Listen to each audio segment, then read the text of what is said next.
한국의 유명한 트로트 가수 정미애는 그녀의 경력에서 빛나는 정점과 개인적인 슬픔의 깊은 순간까지 감정으로 가득 찬 삶을 살았습니다. 1982년 4월 24일 대한민국 대구에서 태어난 그녀는 감성적인 목소리와 어려움을 극복하려는 끊임없는 노력으로 팬들에게 깊은 인상을 남겼습니다. 43세의 정미애 씨는 자신의 여정을 되돌아보며 개인적인 상실과 삶의 도전과 관련된 깊은 고통을, 특히 후회와 기쁨이 뒤섞인 감정을 가슴에 품고 있습니다.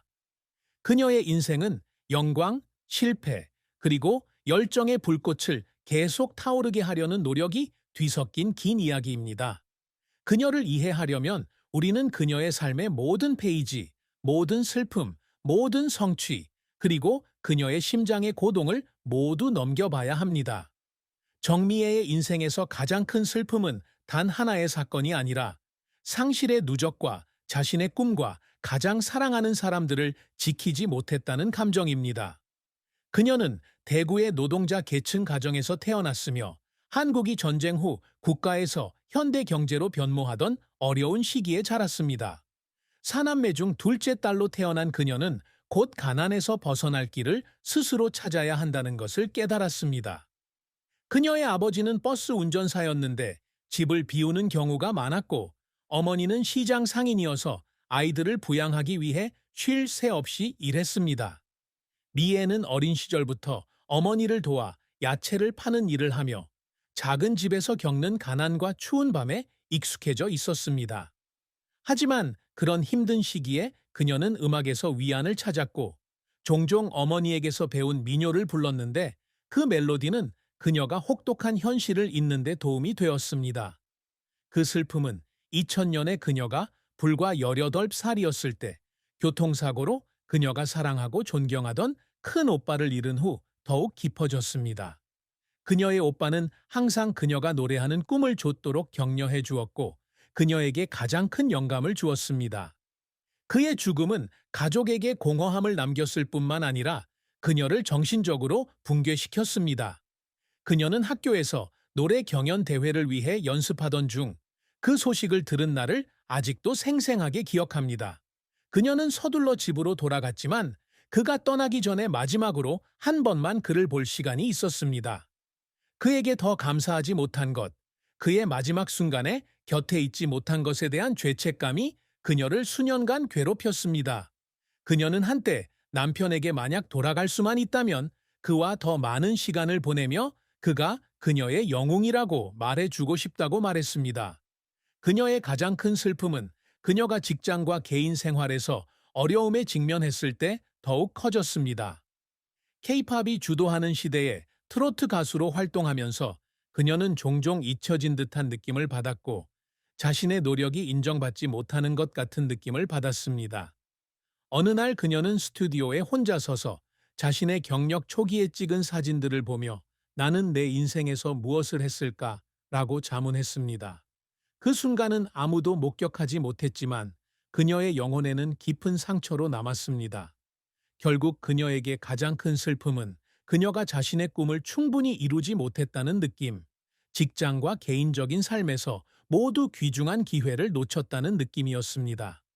정미애의 경력은 기복이 심한 여정이었으며 자랑스러운 성공을 거두기도 했지만 가슴 아픈 실패도 겪었습니다. 그녀는 1990년대 후반부터 가수로 활동을 시작했으며 대구에서 열린 노래 경연 대회에 참가하여 소울풀한 트로트 보컬로 주목을 받았다. 2005년 그녀는 23살의 나이로 가수의 꿈을 좇아 서울로 이주했지만 그녀의 가족은 예술의 길이 너무 위태롭다고 걱정했습니다.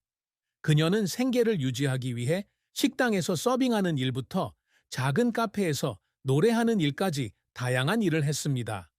그 시절은 쉽지 않았지만 그녀의 의지를 누그러뜨리고 자신의 재능을 증명하려는 그녀의 결심을 더욱 굳건하게 만들었습니다. 2007년 그녀는 짝사랑의 아픔을 담은 정통 트로트곡 사랑은 벌이라는 싱글로 데뷔했다. 이 노래는 차트에서 큰 성공을 거두지는 못했지만 특히 트로트 음악 팬들에게 충성도 높은 청중층을 형성하는 데 도움이 되었습니다.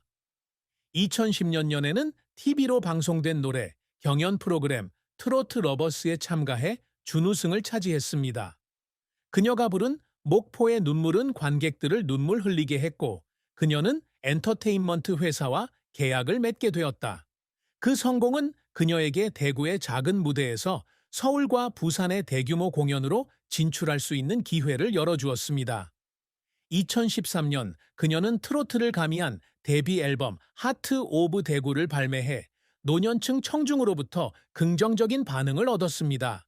무대에 서서 청중이 그녀의 노래를 따라 부르는 것을 지켜보던 그녀는 기쁨에 겨워 눈물을 흘렸을 뿐만 아니라 그녀가 빛날 것이라고 늘 믿어왔던 오빠를 떠올리며 눈물을 흘렸습니다.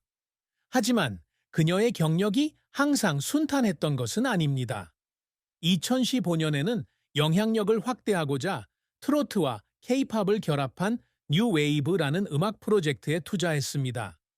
그녀는 이 프로젝트가 젊은 청중의 관심을 끌고 트로트 음악을 새로운 세대에게 더 가깝게 다가가기를 바랍니다. 하지만 홍보 부족과 아이돌 그룹과의 치열한 경쟁으로 인해 프로젝트는 실패로 끝났고 그녀는 모든 저축을 잃고 대중의 비난에 직면하게 되었습니다. 어느 비오는 밤, 그녀는 혼자 스튜디오에 앉아 프로젝트 녹음을 보면서 얼굴을 가리고 울었습니다. 그 눈물은 단순히 재정적 실패 때문만은 아니었지만 트로트 음악을 모든 사람에게 전하겠다는 자신의 꿈이 산산이 조각났다는 것을 느꼈기 때문이기도 했습니다. 하지만 정미애는 그 실패가 자신을 정의하게 두지 않는다. 그녀는 일어나서 자신의 실수로부터 교훈을 얻고 계속해서 글을 썼습니다. 2018년에 그녀는 평범한 여성의 희생을 담은 노래인 마이 모더스 송을 어머니에게 바치며 발표했습니다. 어머니가 가장 그리웠던 시절에 쓴 이 노래는 큰 인기를 얻어 수천 명의 사람들에게 영감을 주었습니다. 그녀는 음악 시상식에서 올해의 트로트 노래상을 수상했을 때 무대에 서서 눈물을 흘리며 노래를 계속 부를 수 있는 이유를 주셔서 감사합니다. 엄마, 감사합니다. 오빠, 그리고 관객 여러분께 감사드립니다. 라고 말했습니다. 그 순간은 그녀의 인내심과 고통을 예술로 승화시키는 그녀의 능력을 증명하는 순간이었습니다. 미애는 음악 활동 외에도 글쓰기에도 관심을 갖고 있으며 2020년에는 자서전 대구에서 온 멜로디를 출간했습니다. 이 책은 대구에서 보낸 힘든 시절부터 커리어의 정점과 저점까지 그녀의 여정을 담고 있습니다. 그녀에게 글쓰기는 깊은 감정을 다루는 방법이고 음악을 통해 표현할 수 없는 것을 말하는 방법입니다. 세상 모든 사람이 잠들어 있는 밤에도 그녀는 책상에 앉아 펜이 떨리는 가운데 감정이 담긴 그녀의 말이 쏟아져 나왔다. 그녀는 자신의 꿈, 실패에 관해 글을 쓰고 때로는 한때 그녀의 지침이 되었던 오빠에 대해서도 글을 쓴다. 정미애가 항상 갈망하는 업적은 명예나 상뿐만 아니라 의미 있는 유산을 남기는 것입니다. 그녀의 가장 큰 노력 중 하나는 트로트 음악과 그녀의 인생 이야기를 통해 젊은 세대에게 영감을 주는 것입니다. 그녀는 학교와 지역 행사에서 정기적으로 간견을 하며 대구의 가난한 소녀에서 사랑받는 가수가 되기까지의 자신의 여정을 공유합니다. 그녀는 성공은 행운이 아니라 인내와 자신감에서 온다고 강조했습니다. 어느 날 한 학생이 그녀에게 절망적인 시기를 어떻게 극복하시나요? 라고 물었습니다. 그녀는 눈을 반짝이며 미소 지으며 대답했다. 아무리 작더라도 마음속의 멜로디를 찾아봐.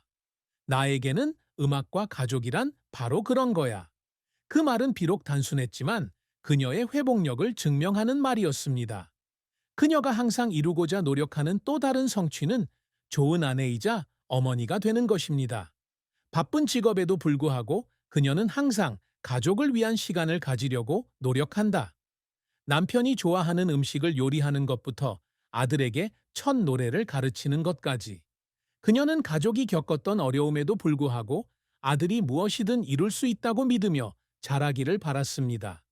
어느 날 그녀의 아들이 그녀가 가르쳐준 트로트를 부르자 그녀는 울음을 터뜨렸습니다. 그것은 자랑스러움 때문만이 아니라 음악이 그녀와 그녀가 사랑하는 사람들 사이의 다리가 되었다는 것을 깨달았기 때문입니다. 정미애의 사랑과 결혼은 달콤한 순간과 어려움이 뒤섞인 감동적인 이야기입니다. 그녀는 2008년에 음악 프로젝트를 함께 진행하던 중 음악 프로듀서인 남편을 만났습니다. 그는 지성과 따뜻한 마음을 가지고 있어 처음 만났을 때부터 그녀의 마음을 설레게 했습니다. 두 사람은 사귀기 초기에는 대구를 자주 돌아다니며 꿈을 나누고 아이들처럼 웃었습니다. 그녀는 2010년에 결혼했을 때 영원한 행복을 찾았다고 믿었습니다. 2012년에 아들을 낳으면서 그녀는 더욱 완전해졌다고 느꼈습니다. 그녀는 온 가족이 함께 모이는 순간을 좋아합니다.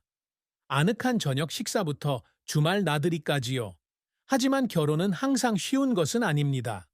결혼 초기에는 그녀는 가수로서 활동에 몰두했고 공연과 녹음을 위해 집을 비우는 경우가 많았습니다. 그녀의 남편은 인내심이 많고 이해심이 많았지만 때때로 외로움을 느꼈습니다. 그는 밤늦게까지 그녀를 기다리곤 했는데 그녀가 피곤한 얼굴로 아무런 설명도 없이 돌아오는 것을 보기만 했습니다.